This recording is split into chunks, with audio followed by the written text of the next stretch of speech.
Patawad. Tay ko! Tay ko, hindi si Nanay Lupe! Sino nanay ko? Tay, magsalita naman kayo, please!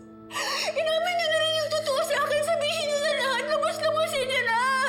Si Nanay Lupe po ba yung nanay ko o hindi? Anak kita. Anak kita.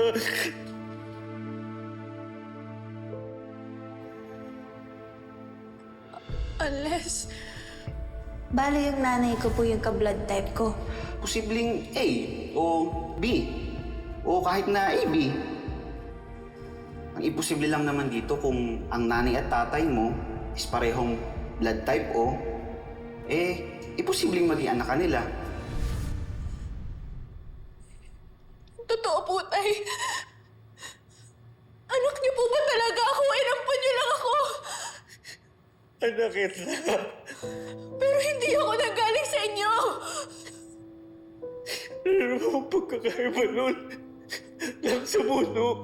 Sa puso ko, anak kita. Totoo.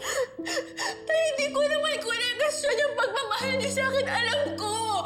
Ramdam na ramdam ko, Tay, na mahal niyo ako. Alam ko yun. Pero gusto kong malaman yung totoo. Sino po mga magulang ko? Saan ako nanggaling? Saan niyo ako nakuha, Tay? Sabihin niyo sa akin yun, please. Tay, sagutin niyo ako, please. Nakuha kita. Sa dati ko pinagdala sa brohuan. Sa women's jail?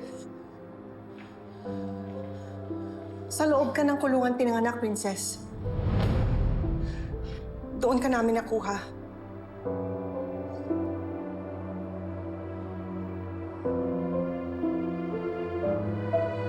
Isinilang at iniwan sa kulungan.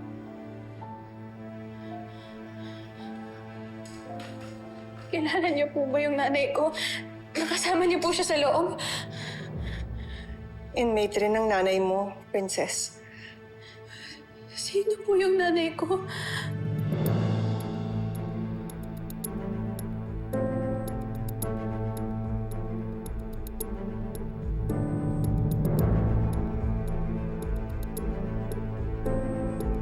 Sino po yung nanay ko? Nak, Ang totoo, Princess, hindi namin alam. Isang araw, nagulat na lang kami, may baby na umiiyak sa isang abandonadong selda. So, kilala niyo po yung nanganak sa loob? Kasi ako nga po alam ko lahat ng nangyayari sa mga PTL sa City Jail. Eh, mas lalo na po kayo, di ba?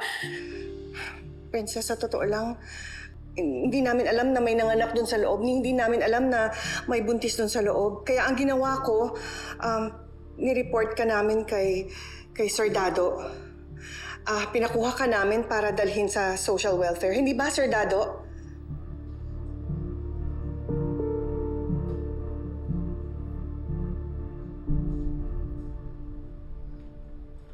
nak.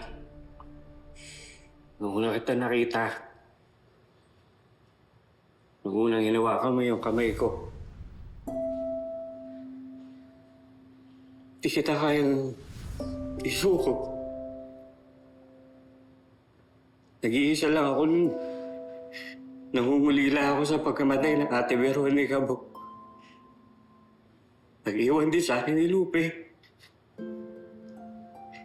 Kaya naisip ko, nagkaroon ako ng pangalawang pagkakataon na maging tatay at magkaroon ulit ng pamilya. Kaya nilubos ko yun. Dahil sobrang mahal kita, ginawa ko sa pagmamahal ko sa'yo.